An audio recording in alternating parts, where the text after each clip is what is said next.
We are the Gujarat Technological University. Since its inception over a decade ago, GTU has been empowering young and curating minds to realize their true potential. Over 4 lakh inspired students are enrolled with one of the premier academic universities in India.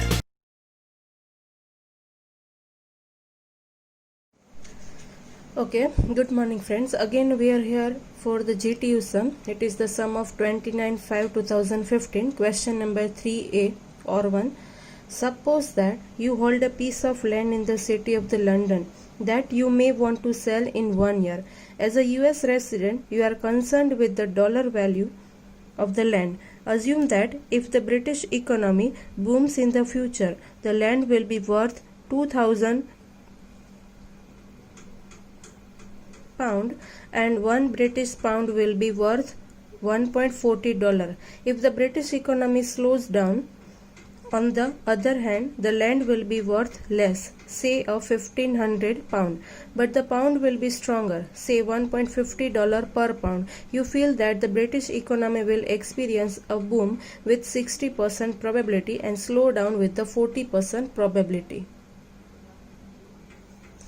You have to calculate the two things. First question is estimate the exposure to the exchange risk, and second, consider the variance of the dollar value of your property attributable to the exchange rate uncertainty. So here we are denoting P as a dollar value of asset and S as a exchange rate. First of all, we will find out the expected dollar value of the asset. For that, firstly, we will add the boom period probability worth plus if slowdown will be there, slowdown worth. As in the sum, you know that boom period probability is 0.60 and slowdown probability is 0.40, and boom period worth is given in the sum, that is 2,000, and slowdown worth, that is 1,500.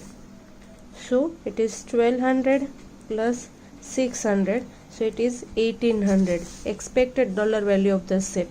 Then we are finding out the expected exchange rates. Again we are writing down the boom period rate and club it with the slowdown rate.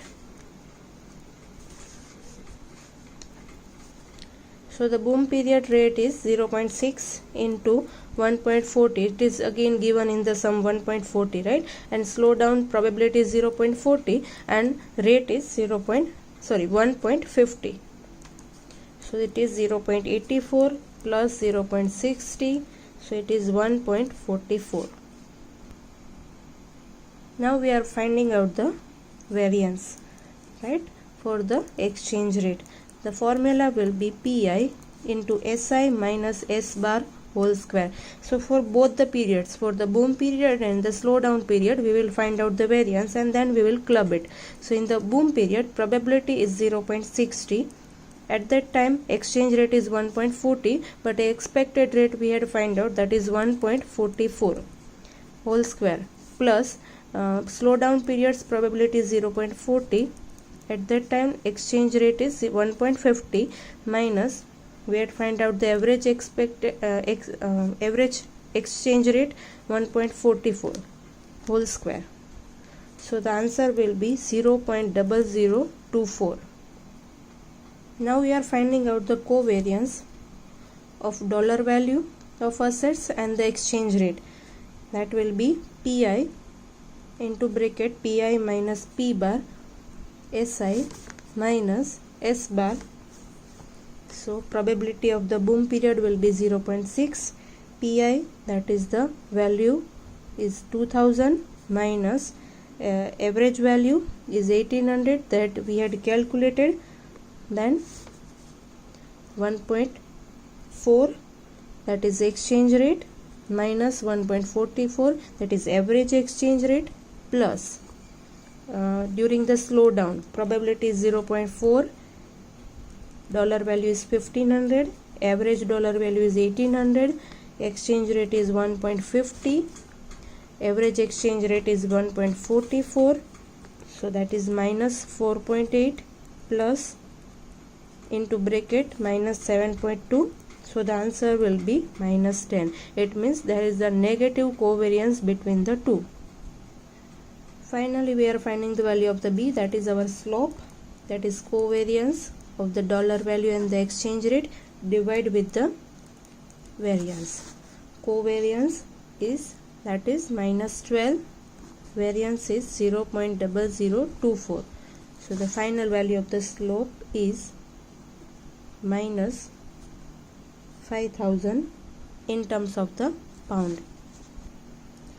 Here you will write down one note that you have a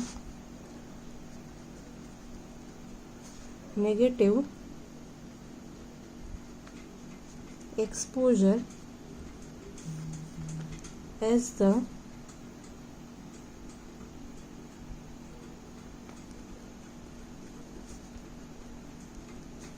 pound gets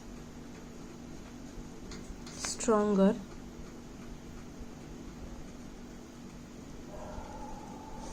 against the dollar, the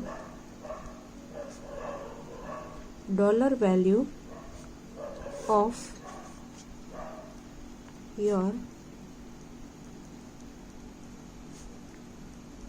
British holding gets down. Now if pound were weaker, then the holding value may goes up. That is the answer of your A question, that is estimating the exposure of the exchange risk. Now the answer number B.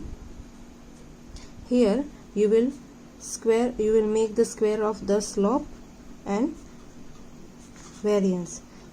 You will multiply it, that is the slope square into variance.